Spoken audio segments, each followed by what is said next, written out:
Hello students, welcome to Notebook.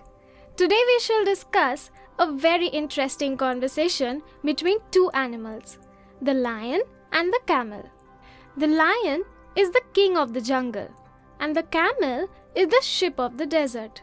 What happens when two animals from two different places meet? What do they talk about? Let's find out. This story is given in the form of a conversation, and so we have dialogues. Let us read on. The story opens when a lion meets a camel. Now, lions live in jungles and the camel lives in the desert. So, these two animals do not usually meet each other. The two animals ask each other who they are.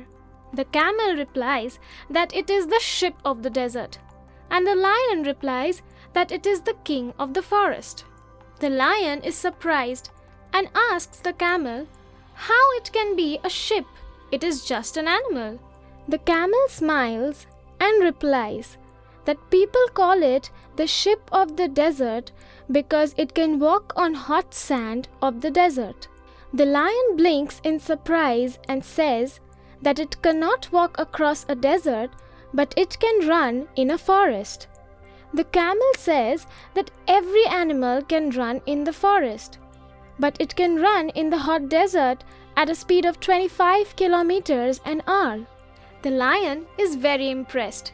It asks the camel how it can run so fast on hot sand. The camel explains how its thick padded feet helps it to run on hot sand without burning.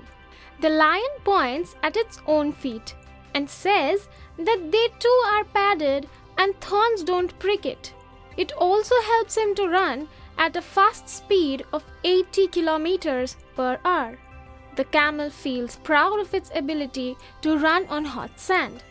Next, the camel asks the lion if it can live without water for a week. But the lion is a jungle animal and it cannot.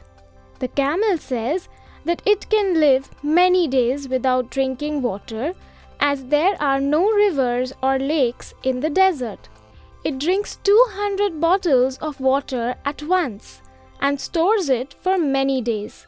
The lion is surprised to hear this too. It asks the camel that it must have a big stomach to hold so much water. The camel says that it indeed has a big stomach which can store water for a week.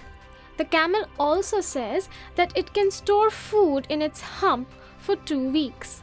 The lion asks the camel what it eats in the desert, as there are hardly any plants there.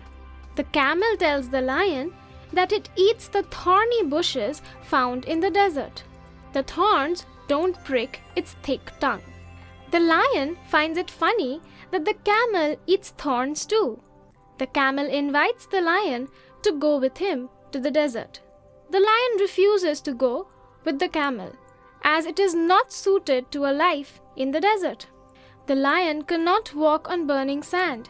It cannot store food or water or eat thorns.